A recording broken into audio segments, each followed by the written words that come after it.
That's the one real challenge of my life. I wish someone told me that when I was 19 or 20 years old. What does success mean to you, Mark? It's not going to be, you're a better communicator, here's $1,000. This is all the stuff you need to do.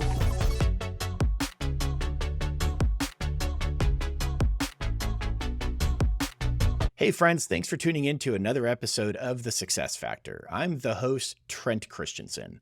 In this episode, I pulled up and interviewed Mark Herschberg. He is a remarkable individual in the technology space. We had a very healthy discussion about all that he's been involved with and overall how you can grow and your development, whether it be professionally or individually, matters, and what some of the steps are that you can take today to work towards the achievement or success that you would like to have in life. Whatever your dreams and visions are attainable, but you have to put forth the effort. Mark and I went into some detail. He provided his 6 steps from his book called The Career Toolkit. It's a very good book, well written. Mark is one of the brightest guys I know. He put forth all of his knowledge, insight, perspective since he was a young little kid into this book and also into all that he does today. So check out this episode. I hope you enjoy it. Take a look at some of the factors and suggestions Mark has, and go and grow, everyone. Thank you. Hey, Mark, thanks for joining me on The Success Factor. It's good to see you. Thanks for having me. It's my pleasure to be here. Yeah. And so my first question for you is, what does success mean to you, Mark? Success, if you're asking abstractly, it's achieving one's goals. But if you're asking what it means for me personally, what would make me feel successful, it would be having a healthy, happy, loving family and having an impact on the world. That's how I want to be remembered. That's how I will feel successful. Okay, I like that. And I definitely want to get your personal views on things. We'll definitely have time to talk about abstracts and, theories and opinions and hypothesis and all kinds of cool stuff. But I want to get to know you a little bit. What do you think has helped you the most contribute towards your view of success and the achievement of that? I have to credit my parents, partially for the genes, partially for the nature and the nurture. Now, I'm lucky in my genes. I happen to be a reasonably smart guy, and there's something inside of me that made me a hard worker. My parents told me even when I was a little kid, I had an incredibly long attention span. I would stay focused on what I was doing. But also the nurture that I got from them, the fact that they read to me early and instilled a love of learning and of curiosity, of asking questions, and equally important, being willing to stand up and speak my mind, even if that wasn't a popular opinion. And so really all of that, I have to credit my parents. Wow. Your parents sound amazing. They did a good job with you then. I am very lucky. I really did win the birth lottery and I got 2 amazing parents. Yeah, good for you. Yeah, that definitely helps. That makes a world of difference. That reminds me of a book Oprah recently written called What Happened to You. She co-authored it with some doctor who did many years of research and into the topic. And they concluded in large part that your cognitive development and the connections are happening so rapidly at such a young age, even into the womb, that it slowly decreases how much it's expanding and connecting in the development of your brain.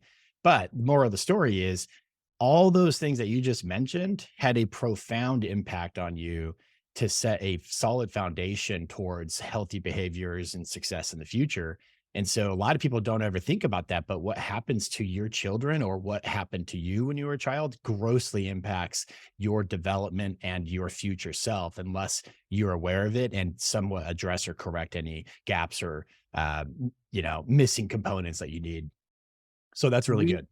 we know medically speaking, and I am not a medical expert, but what I have been told is that the physical health of children, particularly 0 to 5, but certainly even 10, even to our teens, if you get them to start off healthy, good nutrition and vaccinations and all these other things and start off their life healthy, their long-term health outcome is much better. When they're 50, 60, 70, they have better health outcomes based on getting that good start than someone who grew up poor sleep, malnourished, getting exposed to a lot of debilitating diseases early, they tend to decades in the future have poor outcomes. Now, this is well established through scientific studies, but the same thing I suspect, again, I am not an expert. I'm always clear on this is my expertise or this is not. But I suspect, and my mother, who has a graduate degree in early childhood education, has suggested to me this is the case.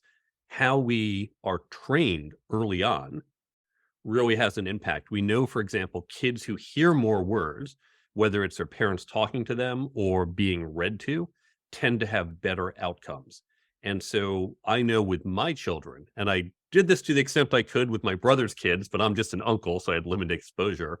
But what he did with his kids and what I'll do with mine is really making sure I'm exposing them early to lots of reading, lots of learning, lots of curiosity, love, and support. And even doing that for a handful of early years, I know it sounds like a lot, especially when you're a tired parent, but the investment that you make early on, I suspect will pay dividends when they're teenagers and they're not troubled teenagers because you really got them on that good foot. And so you're going to reap those benefits down the road. That's really, really good stuff. I'm glad you touched on this because it's something that I hardly ever really talk to my guest about. I don't hear a lot of people talking about it, but that is so critical. If you want to have a healthy, successful, um, symbiotic relationship with your child and also enable them to be the best version of themselves in the future, then you have to invest up front. You have to put in the time and the effort, the care, the nurturing, the talking, the cuddling, everything, because it is building a foundation that the house will be built on. That's And that's exactly right. When you think about retirement planning, if you haven't been planning, what happens? You're 62 and say, oh my God, I now need all this money to retire.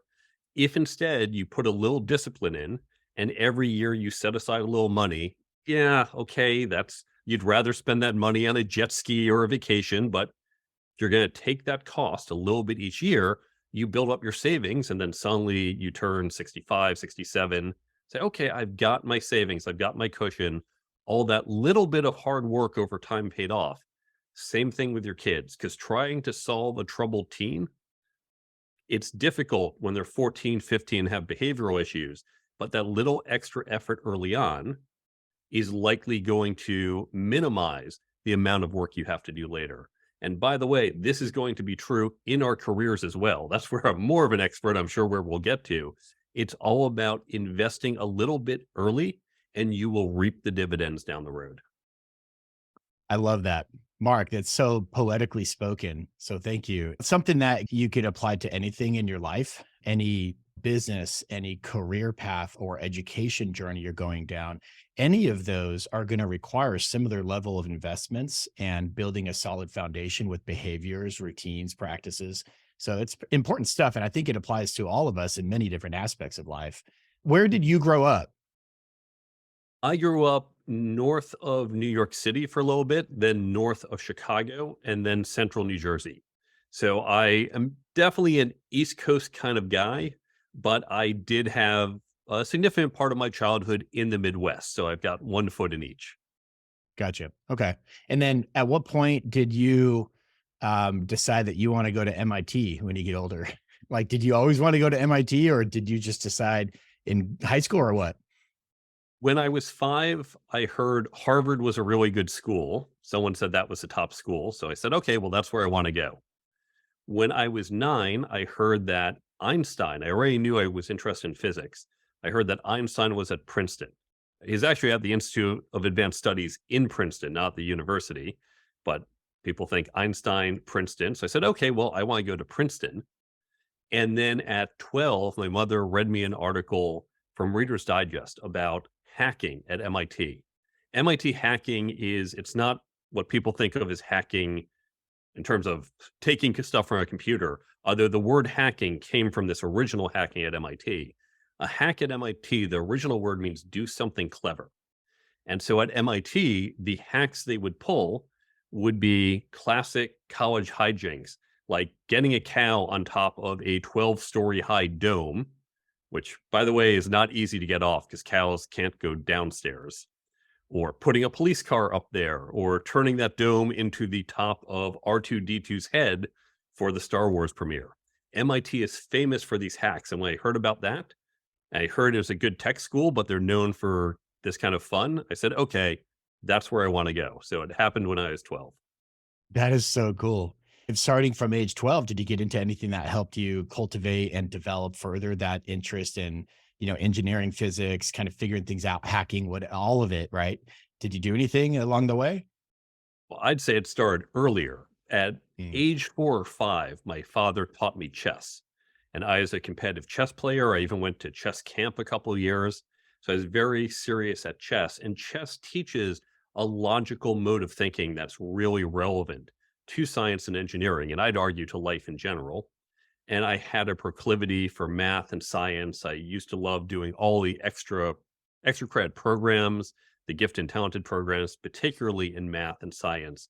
So I really focused on that area. I like math and science toys, loved the museums, and so just continued down that path throughout, I think, my entire childhood. Awesome. So fast forward, you're at MIT. Any significant learnings or experiences that made a mark on your trajectory in your career or path? I'd say a couple. Now, at MIT, I joined a fraternity. Now, most people don't think of fraternities and MIT as going together. MIT actually had one of the largest Greek systems in the country, but it was still MIT. It's not your stereotypical drunken football players that we think of for fraternities. And many fraternities are not that. It's a stereotype that I don't think holds true. But especially at MIT, we're all still MIT students. Every frat guy still has 2 semesters calculus, 2 semesters physics. It's a little different. And the MIT fraternities, you live there all 4 years. You pledge the beginning of your freshman year back then, and you live there all 4 years. I actually stayed 5 because I stayed for grad school. So I really, I think, developed in a fraternity that was good and bad. It was good because my social skills were not very strong back then. And I think living in a fraternity was helpful. I started to learn to socialize. At the same time, I think it also made it easy to get distracted from classes. And my grades definitely suffered, particularly my first 2 years until I really kind of got together and said, I need to focus. I never had to study in high school. So when I went to MIT and suddenly had to study, I didn't have the habits and skills I needed. And that was a tough transition for me. So I think there was a lot of learning outside the classroom that happened for me at MIT. Hmm. Any research, any studies, anything that, any inventions or anything you worked on that's notable that kind of helped shape your future? The closest I would say is my graduate work at MIT was in the field of cryptography. Cryptography is effectively secret codes. That's what lets you put your password and credit card online and not worried about someone stealing it. So I did my work in cryptography. Specifically, I created a system for electronic software voting. That was my graduate work, which, by the way, should never, ever, ever be done. Do not do voting online through computers. That is a fundamental risk to our democracy if we ever do that. Stick to paper ballots. But it was certainly an interesting area of research. And some of my career, I now work with different tech companies. Sometimes I work in the cybersecurity space, and my graduate work actually is relevant to that. Especially with all the hacks that are happening. I mean, it feels like privacy. We are a public-private society. Everything is private and everything is public because you can access anything. I mean, everyone's getting data breaches left and right. I can't tell you how many alerts I get on my LifeLock account. I mean, there's just almost every day there's something or someone somewhere who got breached. And it's just interesting. And so, yeah, that'd be a horrible idea putting our democracy online. Okay, so Mark, you're the CTPO of Vodex, the creator of Brain Bump, and the CTO of Stynt. Can you explain what all of those are and what your roles are? I've got a number of roles right now. I have two of my own startups. One is Vodex. And so CTPO, Chief Technology slash Product Officer. A lot of tech companies are moving in the direction, just like we sometimes see a head of sales and marketing, we see a lot of combinations, technology and product. So Vodex is my startup that I've co-founded with a colleague of mine. We've done companies before. Brain Bump is an app that I kind of unexpectedly fell into and built, and so I'm also doing that. But these startups, at the time we're recording it, it's still early. We raised some seed funding. We've been working on it for a while, thinking through things. And so because we just have a little money and we're putting all the money in the company, I am also doing some consulting on the side to bring in income while I get these companies launched. And Hmm, so I'm a fractional CTO or CPO or CTPO, depending on the company, at a few other companies, of which Stynt is one of them. I see what you mean. That's really cool. You must be very busy. I mean, how many hours do you work a week doing all of this? Do you sleep? I juggle a lot of hats because right now I have 3 clients plus my app Brain Bump plus Vodex, so my 2 startups. And then, of course, I have my book and the speaking I do, again, invited to companies and conferences to speak. I go on shows like this. So I think of myself as having 6 different jobs. And really, if you create systems, if you have processes, you can get efficient at doing it. So I can generally handle it. The only challenge is because I have all these different companies and they all have separate calendars and some of them are not good about sharing. Whenever I schedule a meeting, I have to jump to all my other calendars to block off the time manually on others. There's no good solutions because of security settings at some of these companies. So that's the one real challenge of my life. Oh my gosh. You need like an admin or something or like an AI. Well, that sounds really, really interesting. You definitely you're staying busy. I like it a lot. Let me ask you this. Um w- where do you see the overall kind of AI going from your perspective? Like, because I value your background, I value your education, I value your thinking and your perspective. So far, you've been very impressive. But I'm curious about what your opinion is on AI.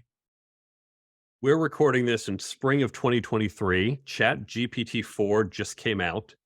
And I say this because if you're listening to this 6 months from now, a year, 2 years from now, we might be in a very different world. So here's my perspective at this moment. My background, just for context, as we've talked about, I went to MIT. I have taken some artificial intelligence classes. I've done a little bit of work in the area with my companies. I'm not a deep expert. I don't have my PhD in that area, but I've certainly familiar with it. And so I can look at from both the technical standpoint but also for my work with career skills and career development, I look at from a sociological standpoint and a security standpoint. So we're, I think, at a really interesting inflection point. For context, for years back in the 90s, one of my AI professors was a man named Rodney Brooks, who was a pioneer in the field. He's the guy who started iRobot. And he said, every decade we say, well, in 10 years, AI is going to be great. Just give us 10 more years and it will work. Oh, no, no, we were wrong last time, but 10 years from now, and it was always just 10 years away. And I have gone in with that skepticism, even honestly into the last few months. Oh, Chat GPT, it's going to be this new thing. Yeah, whatever. I've heard this before, but it does seem to be a bit of a changer for certain industries. And I think what's going to happen is it's what we've seen in other places. We're going to see a rapid change in certain jobs and opportunities. This will really replace lots of jobs. Now, just for context, consider, for example, you and I grew up in the day. I think you're old enough to remember driving down some type of highway with toll booths, Yep. and you get these queues, and you have to queue up. New Jersey Yep. Turnpike, you had to do it every few Yep. miles, and it's a pain. And it was tremendous traffic. We all hated it. Now we've fast forward to today when we have Easy Pass and Fast Pass and other solutions, and now there's no toll lines. There's Yeah. really no backup. And that's great. And we're all happier. We're more efficient. Literally, things go smoother and faster. But by doing so, we have displaced thousands of people. There's a whole bunch of toll workers who just lost their jobs. We just said, your job is gone. You can't find it somewhere else. Not like you could leave your job in New Jersey, go find a toll worker job in California. Across the US, we said, no more, you're done. Now, we as a society said, this is an okay trade. We are willing to effectively sacrifice the jobs of a few thousand people. It really was not good for them. They lost their jobs, and If you've been a toll booth worker for 25 years, what exactly are you qualified to do? Not much. So we said, sorry, bad draw for you. But for the rest of us, it's really good. And net, this is better for society. And that's what really happens with technological revolutions. It displaces a certain number of people, but it benefits more. If we go back further, we can look at farming. It used to be, you go back to the start of the 19th century, the US was mostly farmers. Most of us, if we lived 200 years ago, would have been working as farmers or farm hands. And then technological progress came along and said, we don't need all of you to do that. You're out of luck. But that change happened over roughly a century, over so many decades that we might be a farmer, but our kids didn't have to be, and they'd go find a new job. What's happening now with the acceleration of technology is this is happening not over decades, but over years. And so what we might be looking at is over the next few years, massive displacement of workers. It may be that 90% of copy editors are going to be tossed out because, well, I can just use ChatGPT. And all of a sudden, on the order of years, you're going to have tens of thousands, maybe even hundreds of thousands of people or millions of people possibly displaced by these new technologies. So we as a society are going to need to really look and say, how do we adapt to this? What's our responsibility to these displaced people? How do we retrain them? Now, before you panic and say, well, this sounds horrible, remember that all those farmers who lost their jobs, they became you and I. They started doing other stuff. They started working in industry or starting their own companies and doing things that are more productive. And we can do this and we can write books and do consulting and all this other stuff because we're not stuck on the farm. But it's just a question of, for the people who are actively displaced, what do we need to do as a society to reintegrate them into productive careers so they're not really kind of taking money from society, but contributing back in tax revenue? Unfortunately, there is some cost to that. We have to invest money in training them or doing something, either by saying, well, it's on you, or we as a society have an obligation to do it. And that's where we get, of course, the political debates. So I know you're probably asking more technically. I think less interesting is, what exactly are the technical implications? Will it be this industry or that? More are the sociological implications that it will cause these disruptions. And what do we as a society need to do to address that?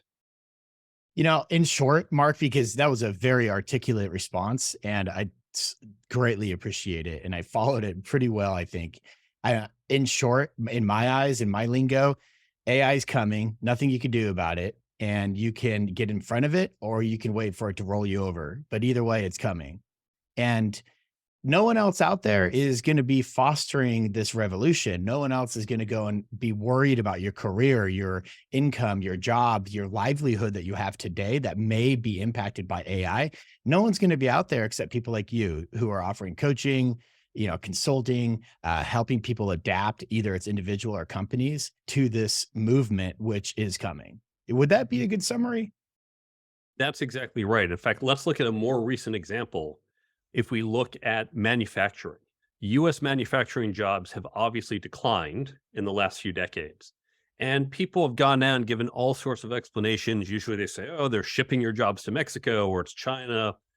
There is some of that, but most of the job loss came from automation. It came from robotics. It came from increased productivity. And whether we put up tariffs or not, those jobs were going to go away. It's just whether they would go away to more local robots or whether they'd go away to overseas, which also were benefiting from some of these technological improvements. And so the fact is, I think one study said 87% of the job losses were due to technological improvements. And you can't hold back the ocean. That was coming. So to your point, the right thing to do is say, this is coming. And it's not whine and complain and say, no, this isn't fair and we have to pass laws to protect people. Say, well, this is coming. I better go with the surf, right? I better learn not to go under the wave, but to ride it and go a new direction. That's exactly what's happening with AI. So all of us, and I'm right there with you, because all the writing I do, will people still want me to do this in a few years, or will AI be doing it better than me? all of the stuff we do, we have to say, how do I ride that wave instead of getting knocked over by it? I just love your surfing reference. Was it my shirt or was it my Southern California reference? It must be the shirt. It's got to be the shirt. I love the surfing reference. I grew up surfing in Southern California, so I definitely appreciate going over versus, well, riding versus going under. Going over is never possible on the right size waves. You will get plowed over. You got to go under or ride it. Now, regarding AI, let's just say those that are starting their careers or those that are right in the middle of their careers, how can they jump in front of it to tee them up to be the most successful with their goals and visions? Great question. The answer isn't do X, but rather here is a process because there's no one thing. And again, I don't know exactly what AI will look like in 3 years or 5 years. So we have to have a process to basically stay curious and learn. It begins by listening to shows like this and hearing about new things and reading and staying abreast of things. Have a diverse network of people where you can ask, how are you using AI? What do you think? What are the opportunities and risks you see? And getting the perspective of lots of different people, whether it's third parties from shows like this or whether it's people in your network. And you want to get a diversity of ideas in so you can start to think about different ways you can approach it. You also want to experiment. Look at your job. And even if this wasn't something impacted by AI, this is something we should all do. Look at your job. Look at a typical week or month and see where you're spending time. There's a certain amount of work that we do that is just grunt work. It might be filling out a timesheet. It might be sending a status report email. It's just, okay, this is a mechanic. It's not high value. I don't even have to think a lot, but I have to do it a certain amount of time. And then there's kind of the bigger strategic thinking, the harder thinking, the problem solving. And so look at all the different tasks that you do, and then look at each one and say, can this be automated? Whether it's AI specifically or just through some tool, can this be automated? Some things might be easy to automate. Timesheets, for example, got easy to automate, or expense reports. There's now lots of software. Just snap a picture of your receipt and it goes into some system and great, I don't have to fill out expense reports anymore. So some things will be automated. Some things, they could be automated, but it's really costly to do so, or they're not going to automate it well enough for years. Other things are, so that's one dimension, whether you're automating or not. The other dimension is the value, high value tasks versus low value. My expense reports don't add value to the company, but they're a necessary thing. Being able to write a good marketing message might be really high value. So now the question is, what can be automated and what is high value that they might want to automate, or low value, but happens often enough that it's a cost. And so as you look at this 2x2 matrix, you'll start to see where are the areas of my job that will be automated away. And in fact, all of us do want to automate this away. Even if it's not AI coming for you, you should say, here's a bunch of tasks. They take up a lot of time, so they have high cost, and I can automate it away. If I can automate that away, if I can save 2 hours a month filling out expense reports, that's 2 more hours to mentor people on my team, to think about strategy, to do business development, whatever you do.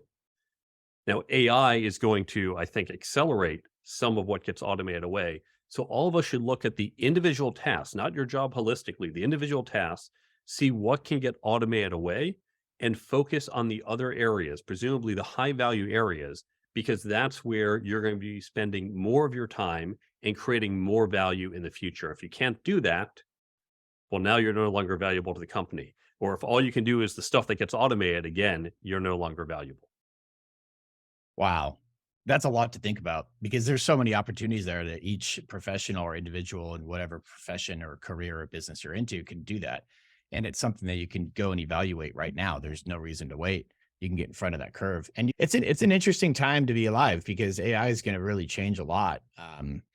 In the future, you're right. It's going to disrupt quite a few different industries. Okay. Now switching gears a little bit. So Mark, what are you providing to these companies or the audience when you're speaking? What's your insight and perspective that you're delivering? I'm very unusual in that most people who kind of look like me, who have a book like mine, I have a career book, they'll say, oh, I have a book on careers. And I'm also a career coach, and I will speak on this, and that's my life. I have multiple personalities. I've got at least 3 different personalities. So there's one personality, which is I'm Mark Herschberg, the CTO or CTPO. I build tech startups.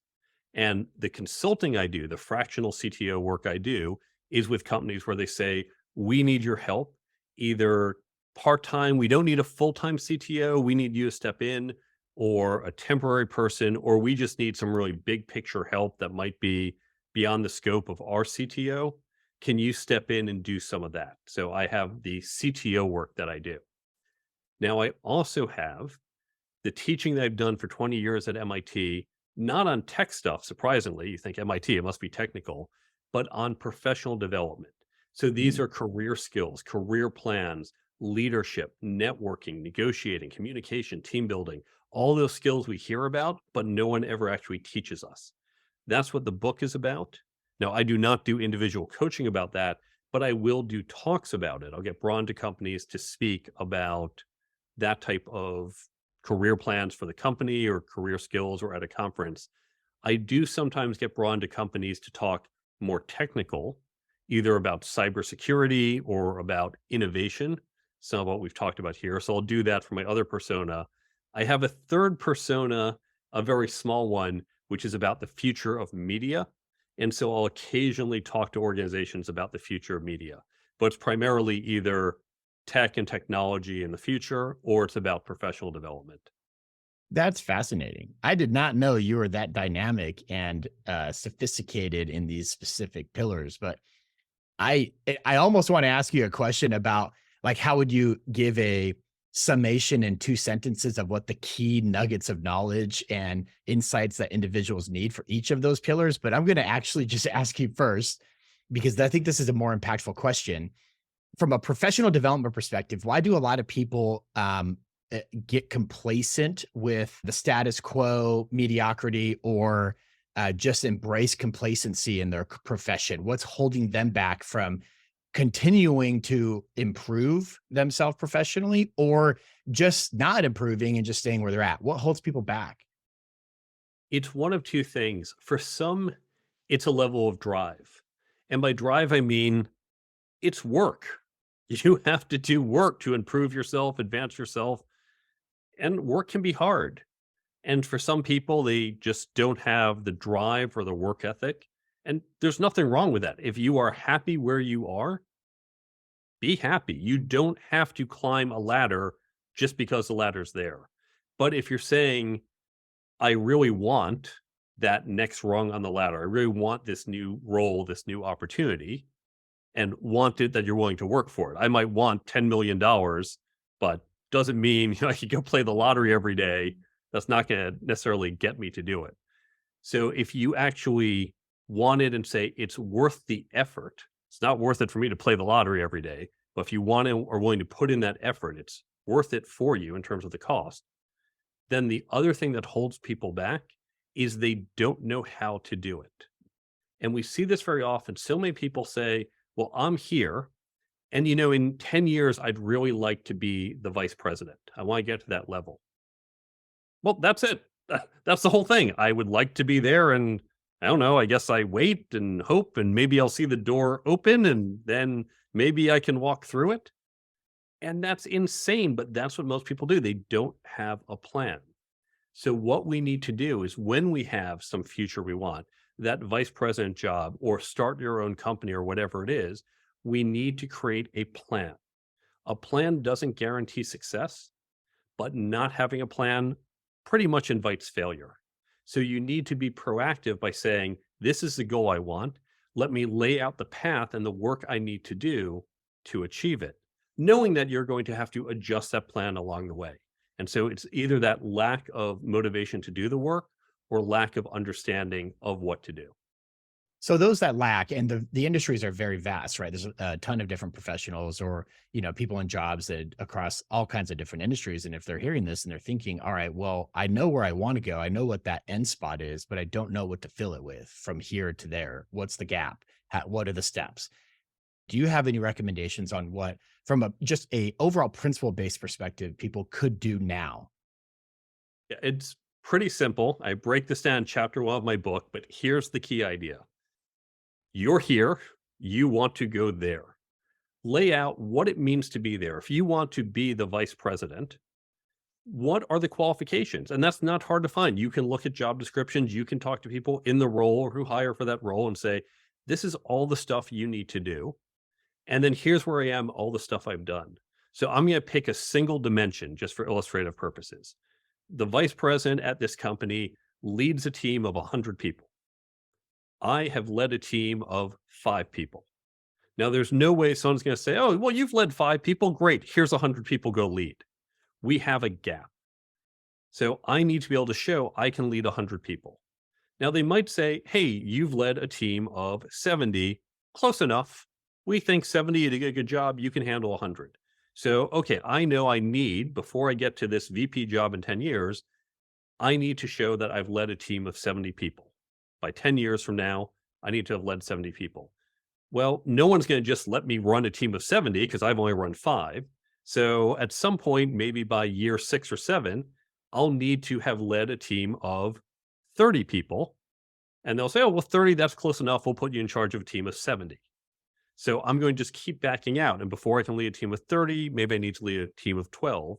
So I can say, okay, from where I am today, 2, 3 years from now, I need to be leading this larger team of around 12 people. I need to set myself up for that next job so I can get the one after that of 30 and the one after that of 70. So I can get to the job that leads 100 people. Mm. Now, I picked just a very simple example of team size. It's more than one dimension, but we can do this with all that. You look at that final job. What's the description? What's the skills gap? And that could be things you know or are capable of. It could be experience. Have you done X? Because we only hire people who have done X or Y. And so you create that gap.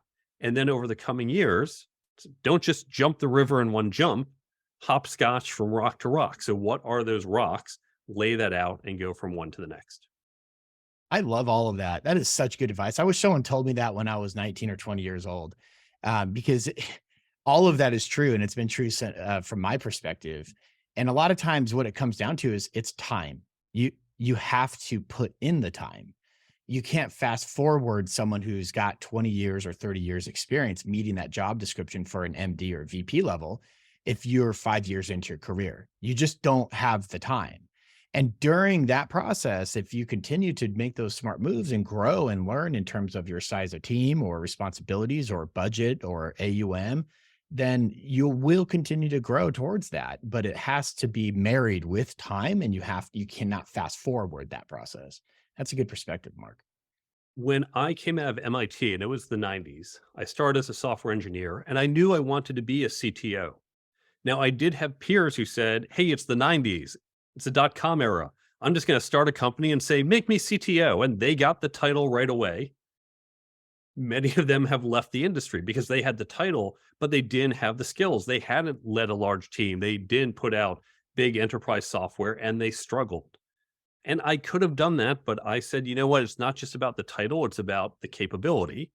So before I take that job title, here's the things I need to learn. I need to get better at leadership. I need to get better at hiring people, at communicating. And I chose smaller jobs. My friends had the cooler titles, but I chose a few steps. And that's why years later, I'm still doing that. They're not in the industry anymore. Now, unfortunately, in our society, we tend to write about the exceptional cases. We hear stories about Bill Gates, Steve Jobs, Mark Zuckerberg, people who came out of school, didn't really know what they were doing, but worked hard and figured it out and became successful. And good for all of them. They really did a good job. They have built these incredible companies, but that is the exception, not the rule. For every one of those, there are thousands, maybe even tens of thousands of other people who did the same thing and failed miserably because they didn't have the skills, and we don't write about them. We have this survivorship bias in the stories that we tend to write in the media. So, yes, there are some really kind of exciting, glorious stories, but the reality is much different.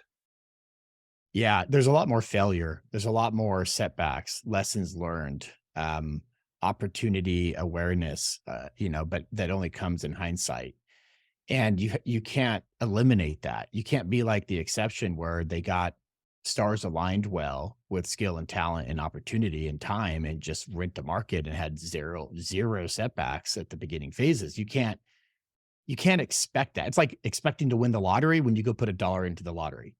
Why would you expect you're going to win? Like, you can't just go and think you have this life already. It is one, what, one out of like 9 million in odds or something like that on average. It's insane.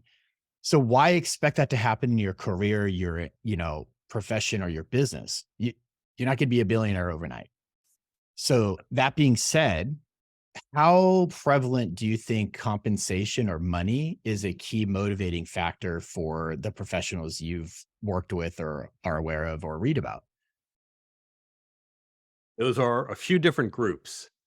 People are motivated by different things. And this is very important to understand when you are a manager or a leader. I talk about this in the people management section of my book. We're not all the same. There are some people who are very motivated by money. One of the heads of sales that I worked with at a company taught me there's an expression: salespeople are coin operated. They're all just incentivized by work hard, you get more commission. And that's probably what you want in salespeople because you've drawn a very clear line from their work output to their revenue. And boy, if they're not motivated by that revenue, they're not going to be selling much. So those tend to be people who are motivated by the money. Some salespeople are motivated by the challenge, but many are motivated by money. And certainly we see people go into certain professions because they're known for the money. Wall Street famously are going into law. People who go into acting, for example, yeah, it'd be nice to be the celebrity, just like it'd be nice to win the lottery, but don't play the lottery thinking you're going to win. Don't go into acting thinking, yeah, you're the one who's going to win the Oscar. Probably statistically, you're going to struggle, but you choose to do that because you're motivated by the nature of the work itself. Other people, take teachers. Teachers certainly aren't motivated by the money. Teachers are motivated by the mission, by either working with the children, the experience, or just that mission of I am helping to shape the future. We see that with lots of nonprofits. We see that certain companies, for example, that are doing medical work, they say, oh, we can save lives. We can help people who have lost their livers. Think about the impact we're going to have. You don't get as much of that in, say, online advertising. No one says, ooh, online advertising, we're going to change the world and make people happier. Well, we're going to help drive some revenue for our customers. So different people are motivated differently. And I've worked with different sets of people. I've seen different sets of people. Whoever you manage, recognize that individual people will have different motivations and even more than the ones we've talked about, and make sure you manage to their motivations. Man, that is so, I love the way you speak. The way that you break this down is really, and it's so insightful too. And but the way you break it down is so articulate and diverse and fluid and detailed enough. So thank you. Thank you for the compliment. I will note one reason I'm able to do this is because I have been doing this for decades. People often ask me, how long did it take you to write the book? And the mechanical part, 4 to 5 months to actually write the book. And you go, wow, that's amazing. Not really, because I've been teaching this for 20 years. Yeah. All the work of figuring out what to say and how to say it, and this is understood better, or when I say this, here's the next question that I get asked. That took me 20 years. It was 4 to 5 months to just write it down on paper. So there was a lot more work than what it may seem. Oh, without question. You have had an entire like professional educational career in your past behind you that you have built a massive structure on top of as a foundation. And now you can actually articulate all those key concepts into a book and even articulate on the stage or in front of the screen or in front of the camera. So I think you're definitely got the credibility and insight and perspective there. And you can't replace that. You can't eliminate the time necessary to obtain that. You have to live and you can't fast forward it. So be present, be where you're at today, worry about today, and make those positive steps in the right direction today. And over time, when you get to Mark's age, then yes, you can go write profound book with very good insights. Okay, so another question for you.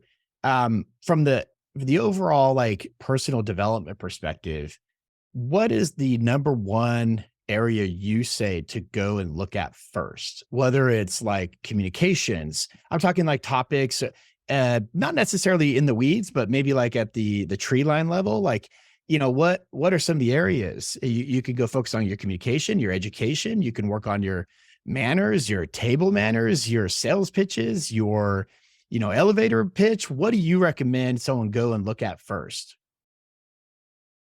I break the book down into 10 categories. Now, these categories, they're somewhat arbitrary in that when you look at the list, when people do research, whether it's academics or we see, for example, large recruiting companies or other companies do research on necessary skills, we see lists that can range from as small as 5 to 50, 60 or more different activities. And it's really kind of where you draw the boundaries, whether you have fewer bigger buckets or more smaller buckets. So I'm going to list them. I chose to do it into 10 different buckets. And here are 10 general categories that apply to all of us and are timeless. They were true 20 years ago. They will be true 20 years from now. So let's talk about what they are and then how you figure out what to do first.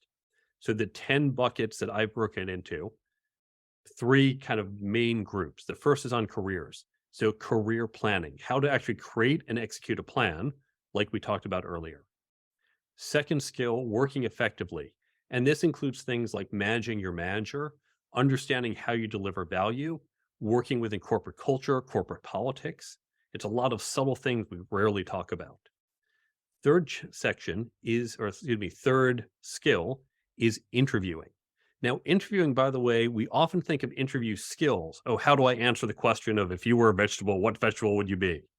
Okay, great. Learn those. But many of us have to interview other people. We hire our subordinates, we hire our peers, and we've had no training in how to do this. So, learning how to interview others is actually a really important overlooked skill. Second bucket, large bucket, leadership and management. So, you have leadership skills and then management. Again, this is one where you can break it down lots of different ways. I break it into the people management and the process management as separate sets of skills.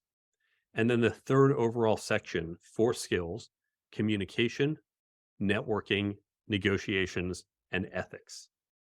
So these are 10 buckets. You can again break it down to larger or smaller, more or less buckets. In terms of what to do first, there's no right answer. And what I say in my book, actually, I have an introduction, it's a few pages, and then I say, jump to the chapter you want. You don't have to read it in order. Focus on the skill that you want. So, really think about your personal development. Look at your plan. How do I get to that job in 10 years? Well, I know I'm going to need these three or four skills that I'm not as strong in as I need to be. I have to develop that over 10 years. Pick the one you want to work on. But here's the key thing: if you are training for a triathlon, you don't say, well, I'm going to start running, biking, and swimming every day. You start out by saying, you know what, I'm going to focus on the swimming. And maybe I'll go running once a week or biking just to not lose that skill, but it's the swimming. That's where I'm going to work. I've got my swim coach. I train every day and work on my technique. And once you've gotten that to a good level, you say, okay, now I'm going to the biking. And yes, I will keep up with the swimming. I'm not just going to ignore it, but most of my effort now will be on the biking. And so you're just going to prioritize whether you should use the swimming before the biking, before the running, or a different order. That's totally up to you. You know, I love all of it because I personally can relate. And I think the key is momentum. Anything you do in life, momentum is your friend. Momentum will help you. I recently had some experiences that I resonated with this question I asked you and these topics, and just hearing you speak about each of the topics and what you should do and how go about choosing a topic to invest in, have to just get inertia. And when that starts, it tends to build and fuel the next step in greater velocity and strength. That's been my experience. And I think that's kind of the key from my perspective, hearing everything you just said about your book and some of these steps that people can take. It does indeed, and it doesn't have to be big. You get this amazing compounding effect by just doing a little effort over and over. So here's an example I use to illustrate it. We're going to look at the skill of negotiating. Imagine you're 25 years old and you have a job offer for $70,000. But instead of taking the job as it is, you've learned to negotiate. Now, we're not talking about you are the world's best negotiator. We're talking about you've just learned a little bit more than you knew a month or two ago. And you say, well, instead of taking this job, I want to negotiate that offer. So you negotiate for $1,000 more. You go from 70 to 71,000. You can imagine doing that. That's not a huge lift. That negotiation might be a single phone call with your potential new boss, a couple emails back and forth. It's just going to take a few minutes of work.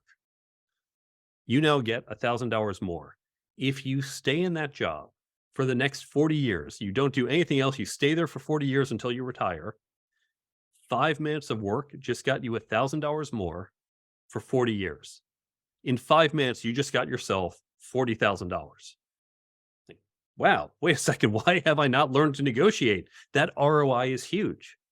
But of course, you're also thinking, wait a second, I'm not going to stay in a job for 40 years. No way I'm going to be earning $71,000 for the next few decades. You're going to have promotions, raises, other jobs. You'll negotiate all of those. In fact, you'll probably negotiate for even more than $1,000 in compensation for some of these in the future. And this does even include other things you might negotiate with clients, with coworkers, with other things.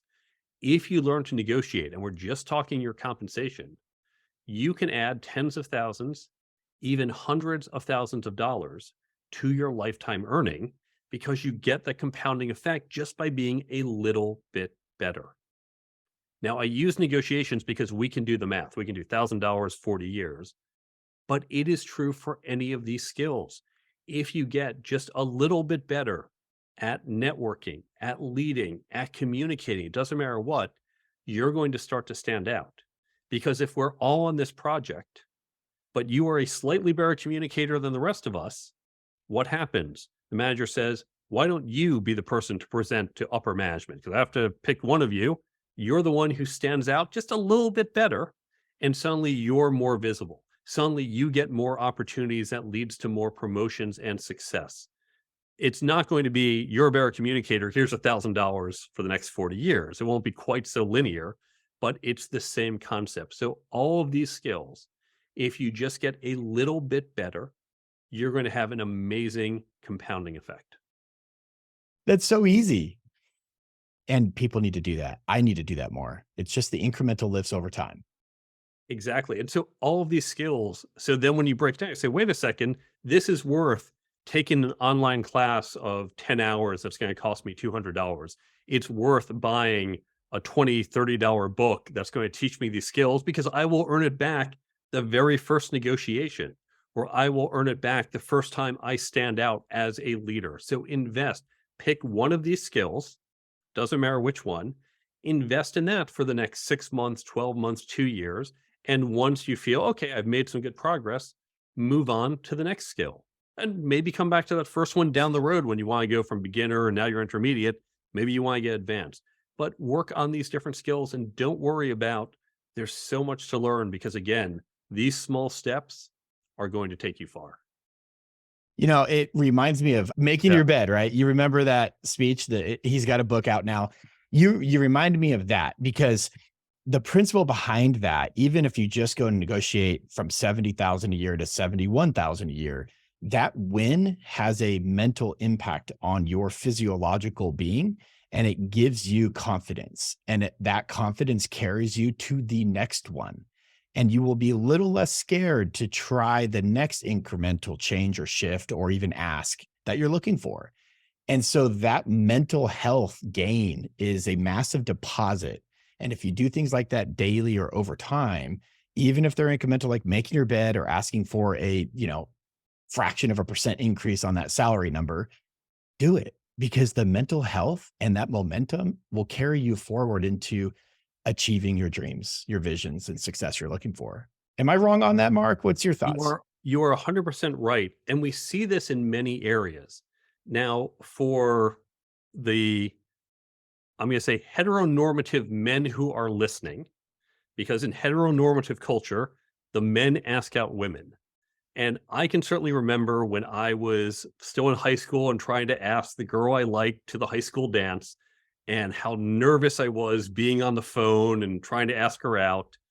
And I faced plenty of rejection. But over time, I realized a few things. One, sometimes they don't say no, you actually get the date. And even when they do say no, most people, they're not mean about it. And while it hurt at first, I learned to get over it. Like, okay, well, she doesn't want to go out with me. And so as I got older, it became a lot easier to ask a girl out. You go up, ask her out. She says, yes, great. She says, no, I'll move on. But it meant I was able to take more chances to seek more opportunities. Public speaking is a similar thing. Public speaking, we get up there, we get so nervous. Oh my God. And what if my zipper is not up? And what if they laugh at me? Mhm. And what if all this happens? Over time, we realize, you know what? I do generally remember to pull up my zipper, and occasionally I'll stumble over my words. And if that happens, they don't laugh at me. And you build up that confidence and you get better at public speaking. Negotiations for a lot of people, same thing. What if I ask for 71 and he says no? Oh my God, what's he going to think of me? I've said no to people. I've had people say no to me. That's negotiations. If every negotiation ends in a yes, you probably have not. If your first request ends in a yes every time, you're probably not asking for enough. You want to push at the point that sometimes you do get no's, you get pushback, you don't get the instant yes. And so for all of these skills, it's about pushing a little further. Now, push, of course, we mean in a respectful way, but it's taking that extra chance. And sometimes that chance doesn't pay off. Sometimes you do get a no. Sometimes it doesn't work out as you want. And that's okay. But it's getting through that and saying, but I am getting enough yeses. Or even when I get a no, it's not harmful. To pull out a bit of a trite analogy, the best hitters in baseball still strike out 2 out of 3 times. And that's the way the world works. So don't be afraid if sometimes you strike out, because the other times you actually get on base. Mark, I wonder if the rest of the world is like more bartering type mentality than our society of economic purchases consumerism here, because I think what is behind everything you just said is getting to someone's comfort level, and price or negotiation helps reveal that. And so like if you wanted to pay someone 100,000 and I was expecting 90,000 a year, and you started offering me 80,000, right? Um, I could I can come and push you past that 100,000 right away to quickly get to your comfort zone, or then I have to back off, or maybe I lose the deal. But the point of the matter is, I want to know where that $100,000 line is for you. I want to know where your comfort level is, and you want to know where my comfort level is, too high, too low, about what my expectations are, so that we both can feel absolute best about walking away from that negotiation. Does that make sense? And I think bartering helps people do that in a lot of way. Like think of every time I went to Mexico growing up and I was on the beach and, someone selling cichlids or, little soda, like Mexico soda bottles or whatever it is, there's always a negotiation that goes on. Whatever price they say first, it's like way too high. So then you go, well, what about 50 cents? And then he goes half. And we get to a point where we're both comfortable. Well, now this is the classic bizarre haggle. You go high, I go low, and we meet somewhere in the middle. And it can be a little arbitrary, because are we anchoring towards your price or towards my price? I once had an experience when I was in China. I was there with my then girlfriend who had been there multiple times. So she had the same regular guide that she got. She went there a lot for business. And when we went to one of these markets where you could negotiate, I asked him, okay, what's the real price for these items? And he told me this is their rock bottom price. So it was easier for me to negotiate because I had effectively inside information. And they'd go high and I'd give that low number, and they'd go lower. I'd just stick to that number because I knew that was the clearing price. They'd settle for it. That was kind of not a fair negotiation. I had inside information. But in fact, in real negotiations, we don't just negotiate one single thing. When you think about the high low price, that's what's known as a zero sum game, because every extra dollar that goes into my pocket is one less for yours. It's what most people think of as a negotiation, but in fact, good negotiators, we know it should be multidimensional. There's actually multiple things we might negotiate at once. And by doing so, we can trade off different things that might have different values to each of us. The mentality of a good negotiator, yes, I want to get as much of the pie as I can. I want as big a piece as I can get. But in fact, before I just worry about grabbing as much of that pie, can I expand the pie? Can I make it bigger? Because instead of taking 80% of the pie and saying, well, that looks great, if I can triple the size of the pie and I take 90%, you're still happier because even though you only got 10%, you're getting 10% of a much bigger pie and you come off happier. So I also think not just about getting as much as I can, but can I expand that pie so we're all happier? And this goes to a lot of nonlinear negotiation techniques that you get in even not that advanced negotiation stuff. In my book, where I only have one chapter on it, we do get into these concepts. So you're right, it's about finding that zone of comfort, but it's more complex, and that's actually a good thing. People get scared, say, "Oh, if you're doing multiple things, that's harder." No, that's easier because we can find more opportunities to expand the pie. You know, that's really cool because it took me probably more than half my career to make that realization that it's not only a number, it's not only a title, it's not only, the value you add, it's your potential value. And that potential value is limited by your ability to innovate or to stretch past your cognitive capabilities. I'll give you an example. I started this podcast and I started to really enjoy it. I really started to connect with people. I started to work on my communication skills. I get enthralled in these conversations and it time warps. I love it. And I wanted to do this at my job, right? My day job. And so sometimes you have to go and pitch things or you have to go and create a title, create a role. And so I went to them and said, hey, I got a bunch of gear. It wouldn't cost me much to record some cool stuff and edit, podcasts here at work. And they loved it. So I started the podcast and now I'm doing podcasts in the company for a bunch of different divisions like DEI topics, culture topics, professional development. And that is a good example. It's not just a one-dimensional negotiation. It's unlimited. You are exactly right, and what you're doing is a really great career strategy. A number of the jobs that I have held were jobs that did not exist. It was not someone said, "We need X." I said, "Hi, I'd like to apply for X." I went in, I sometimes created these jobs. I saw an opportunity, and through conversation, I expanded the pie, had them look at it differently and say, "Here's an area where there is some value for you if you can solve this problem." "Oh, you're right. Now I just need to solve the problem." "Hey, what do you know? I'm actually really good at solving that problem. Hire me." And so I have created jobs for myself, and all of us can do this. You gave just a fantastic example of how you can do that, even within your own organization. Even when you have a job, you can start to adjust it. And if you adjust it to where you want to go, whether it's for happiness or taking you towards that dream job in the future, that is a step in the right direction. Yeah, it's good stuff. I love your perspective. You definitely have a world full of knowledge in that head of yours. And you're a very good communicator too. So very good perspectives. Now, Mark, I want to be sensitive to time here and I could talk to you for a very long time. The Career Toolkit is the book, right? So people can buy this on Amazon, I presume. On Amazon and other places, yes. Excellent. And then any other books? Is this your one book or do you have other books out there? I have the one book, but also the app. So let Okay. And me tell do the I app, talk about the app. Yeah. yeah. The app is designed to help you retain what you get in my book and elsewhere. Because I know, as both a teacher of students and writer of books, and a reader of books and learner from other teachers, how often do we read something or we hear a great podcast like this, and then we forget 2 weeks later? Oh, there's so much good advice, and it just falls away. I wanted to help people retain what they got in my book, in my classes. So I created the Brain Bump app. The app, it's completely free on Android and iPhone.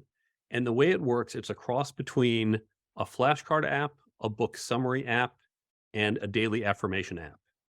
It has content from my book, but also 40 other books, blogs, podcasts, different sources, an ever growing list. It's 40 at the time of this recording, but it keeps growing every month. And we have ways that are coming out in Q2 of 2023 to let you add your own content. So it takes the key ideas from these sources, from these podcasts and books. Think of it like a flashcard app where you have the tips, something you might highlight in the book, some key point you want to remember from the show. It's all in the app.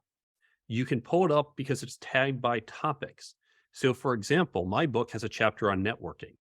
If 2 months from now you're about to go into a conference, say, oh, I really want those networking tips right now.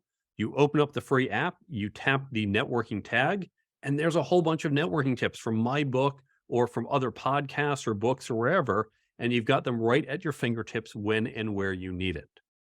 Or if you're just trying to build a skill, let's say you're working on your leadership skills, you might say, you know what, every day at 9 a.m., I just want one little leadership reminder. As I walk into the office, you don't even need to open the app. It's just going to give you a daily little pop up.